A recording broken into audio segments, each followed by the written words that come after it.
Assalamualaikum warahmatullahi wabarakatuh. Bapak akan menyambung pembahasan kita, yaitu salah satu Asmaul Husna, yaitu As-Samad.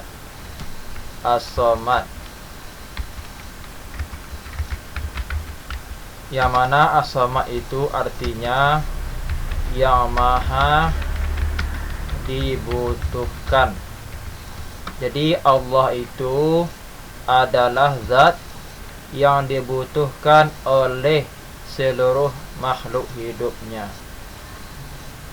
Ya, jelas sekali bahwasanya kita khususnya sebagai manusia pasti membutuhkan Allah Subhanahu wa taala. Kita sebagai makhluk yang lemah pasti membutuhkan bantuan terhadap Allah Subhanahu wa taala. Apa contohnya? Dikala kita sedang sakit, tentu kita ingin sembuh dari penyakit kita. Dan pada saat itu kita berdoa kepada Allah Subhanahu wa taala agar penyakit kita disembuhkan oleh Allah. Itu tandanya kita membutuhkan Allah Subhanahu wa taala. Kalau kita membutuhkan Allah, ya, maka kita harus mengerjakan setiap perintah dari Allah Subhanahu wa taala dan menjauhi apa yang dilarangnya. Perintah Allah tersebut contohnya, ya, contoh perintah Allah itu salat, ya, salat, puasa, ya, puasa, zakat, haji, zakat, salat, puasa, zakat, haji, ya, itu merupakan salah satu ibadah yang harus dikerjakan.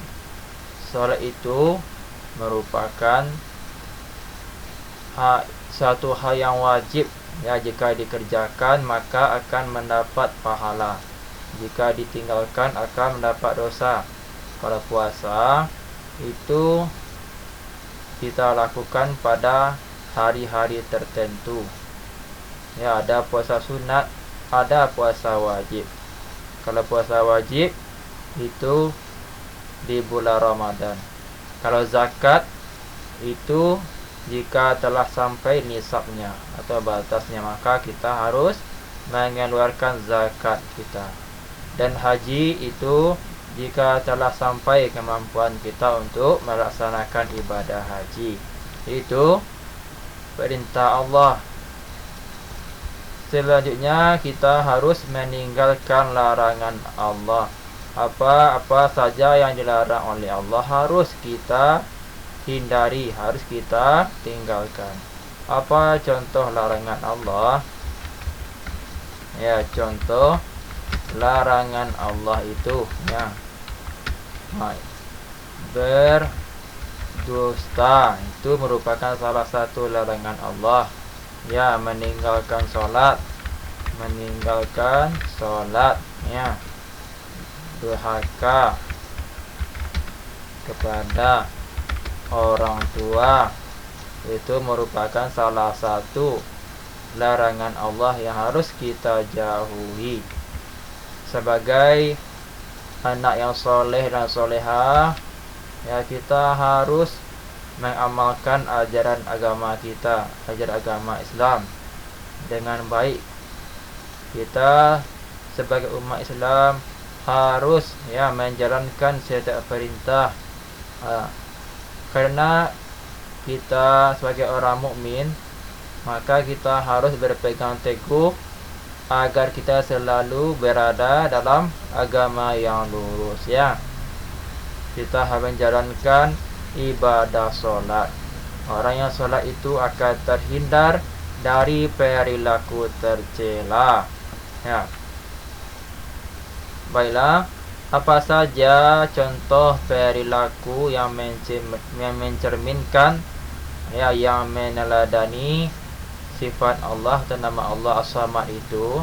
Perilaku yang mencerminkan nama Allah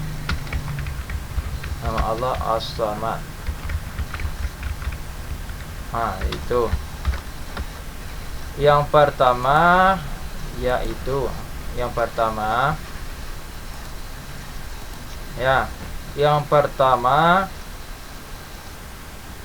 menjadikan Allah Subhanahu wa ta'ala sebagai tempat meminta, ya. Jadi kita harus menjadikan Allah itu sebagai tempat meminta pertolongan, tempat, ya, supaya hajat kita dikabulkan. Jadi apapun keinginan kita harus selalu kita aturkan kepada Allah Subhanahu wa ta'ala. Semoga dimudahkan jalannya, ya. Jangan sampai kita meminta kepada dukun, ya, paranormal, dan orang-orang yang mengaku hebat, ya. Jangan sampai demikian. Kalau kita lakukan, maka kita akan menjadi orang yang berbuat syirik. Selanjutnya yang kedua, berharap dan meminta pertolongan, ya, hanya kepada Allah semata, ya. Siapa yang menciptakan langit dan bumi? Ya, tentu Allah. Siapa yang menciptakan lautan yang luas? Tentu Allah. Siapa yang menciptakan sungai, gunung, dan lain sebagainya? Itu Allah. Jadi kita harus meminta pertolongan kepada Allah. Walaupun kita tidak melihat Allah, akan tetapi Allah itu selalu melihat kita. Allah itu akan mencatat setiap perbuatan baik maupun perbuatan buruk kita. Jadi jangan sampai kita berdusta dan melakukan perbuatan yang tercela. Jangan sampai kita lakukan, ya. Jadi berharaplah kepada Allah, meminta pertolongan hanya kepada Allah, agar hajat kita dikabulkan oleh Allah Subhanahu wa ta'ala, ya. Yang ketiga yaitu perilaku yang mencerminkan nama Allah Samad, yaitu berusaha, ya, menjadi orang yang bermanfaat, ya, bagi orang lain. Jadi kita harus bisa menjadi orang yang bermanfaat, menjadi orang yang berguna. Bisa kita lihat contoh kecilnya. Ketika kita masih kecil, harus kita bantu orang tua, ya, semampu kita. Kita harus menjadi orang yang kreatif,